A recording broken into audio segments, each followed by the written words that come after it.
Lecture du livre des Juges. En ces jours-là, Jephthé était un vaillant guerrier. L'Esprit du Seigneur s'empara de lui, et il traversa les pays de Galaad et Manassé, et Mispa de Galaad. De là il passa la frontière des fils d'Ammon. Jephthé fit alors ce vœu au Seigneur. Si tu livres les fils d'Ammon entre mes mains, la première personne qui sortira de ma maison, pour venir à ma rencontre quand je reviendrai victorieux, appartiendra au Seigneur, et je l'offrirai en sacrifice d'holocauste. Jephthé passa chez les fils d'Ammon pour les attaquer, et le Seigneur les livra entre ses mains. Il les battit depuis Aroër jusqu'à proximité de Minis, et jusqu'à Abel-Kéramim, soit le territoire de 20 villes. Ce fut une très grande défaite, et les fils d'Ammon durent se soumettre aux fils d'Israël. Lorsque Jephthé revint à Mispa, comme il arrivait à sa maison, voici que sa fille sortit à sa rencontre, en dansant au son des tambourins. C'était son unique enfant. En dehors d'elle, il n'avait ni fils ni fille. Dès qu'il l'aperçut, il déchira ses vêtements et s'écria : « Hélas, ma fille, tu m'accables.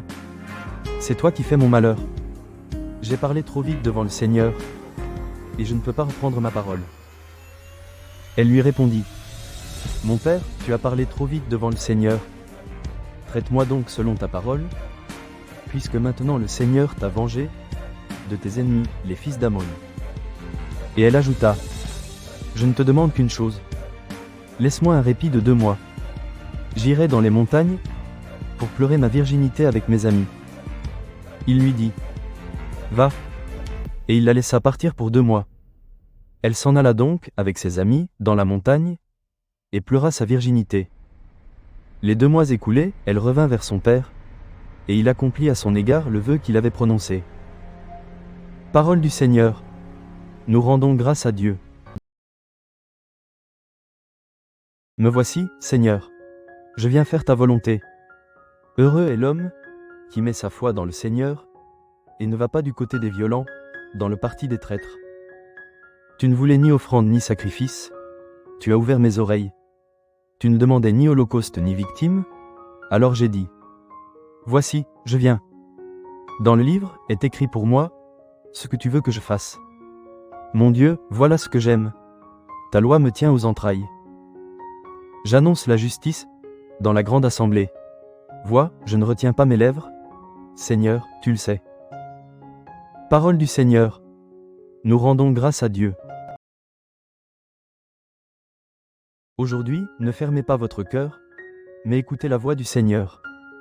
Alléluia. Évangile de Jésus-Christ selon saint Matthieu.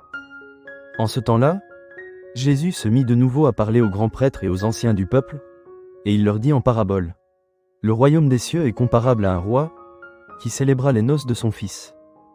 Il envoya ses serviteurs appeler à la noce les invités, mais ceux-ci ne voulaient pas venir. Il envoya encore d'autres serviteurs dire aux invités : voilà, j'ai préparé mon banquet, mes bœufs et mes bêtes grasses sont égorgés. Tout est prêt. Venez à la noce. Mais ils n'en tinrent aucun compte et s'en allèrent, l'un à son champ, l'autre à son commerce. Les autres empoignèrent les serviteurs, les maltraitèrent et les tuèrent. Le roi se mit en colère, il envoya ses troupes, fit périr les meurtriers et incendia leur ville. Alors il dit à ses serviteurs : le repas de noces est prêt, mais les invités n'en étaient pas dignes. Allez donc aux croisées des chemins. Tous ceux que vous trouverez, invitez-les à la noce. Les serviteurs allèrent sur les chemins, rassemblèrent tous ceux qu'ils trouvèrent, les mauvais comme les bons, et la salle de noces fut remplie de convives. Le roi entra pour examiner les convives, et là il vit un homme qui ne portait pas le vêtement de noces. Il lui dit : mon ami, comment es-tu entré ici, sans avoir le vêtement de noces ? L'autre garda le silence. Alors le roi dit aux serviteurs : jetez-le, pieds et poings liés, dans les ténèbres du dehors. Là, il y aura des pleurs et des grincements de dents. Car beaucoup sont appelés, mais peu sont élus. Acclamons la parole de Dieu. Nous rendons grâce à Dieu.